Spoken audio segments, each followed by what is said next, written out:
Normal breast डेव्हलपमेंटमध्ये आपण काय expect करायचं, काय चेंजेस होतात, हे कुठल्या वयोगटात होतं, हे थोडंसं समजून घेऊया. साधारण 9 ते 14 या वयोगटामध्ये मुलींना ब्रेस्ट डेव्हलप होतात. हा एक मेजर बॉडीमध्ये विजिबली दिसणारा चेंज असतो. यासाठी आपण मुलींना प्रिपेअर केलं पाहिजे. जसं आई मुलीसोबत बसून पाळीची तयारी कशी करायची आणि पाळी आल्यावर काय काय एक्सपेक्ट करायचं, कसं हायजीन ठेवायचं हे समजवते, तसंच आपण ब्रेस्ट डेव्हलपमेंटमध्ये काय एक्सपेक्ट करणार आहे हेही समजवलं पाहिजे. सुरुवातीला अगदी छोटेसे ब्रेस्ट बड्स येतात. त्याच्यानंतर ब्रेस्ट माउंट म्हणजे थोडासा सॉफ्ट आकार येतो आणि त्यानंतर हाच आकार हळूहळू मोठा होत व्यवस्थित स्तनाला आकार येतो.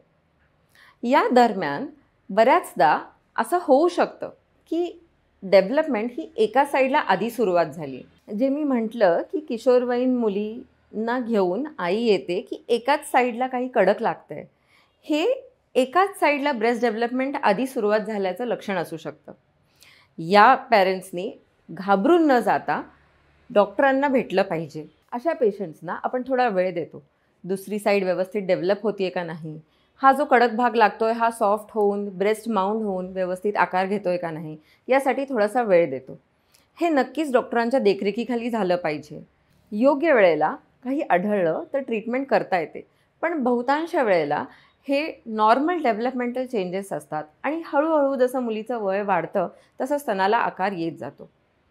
खूप लहान वयामध्ये हे चेंजेस आढळले म्हणून खूप घाबरून न जाता डेफिनेटली आपल्या डॉक्टरांना भेटलं पाहिजे आणि योग्य वेळेला काही आढळल्यास ट्रीटमेंट घेता येते. पण बहुतांश वेळेला हे ब्रेस्ट डेव्हलपमेंटमधले नॉर्मल स्टेजेस असतात. जसं मुलीचं वय वाढतं तसं स्तनाला आकार येतो. खूप घाईगडबडीने काही ट्रीटमेंट जसं की घरगुती उपाय, मसाज किंवा काही सर्जिकल ऑप्शन निवडण्यापेक्षा डॉक्टरांच्या सल्ल्याने थोडासा वेळ घेतला पाहिजे. पूर्ण वाढ होईपर्यंत थोडंसं थांबलं पाहिजे. अशाच अजून माहितीसाठी BMJ ऑन एअर लाईक करा, सबस्क्राईब करा आणि तुमच्या मैत्रिणींसोबत ही माहिती शेअर करा.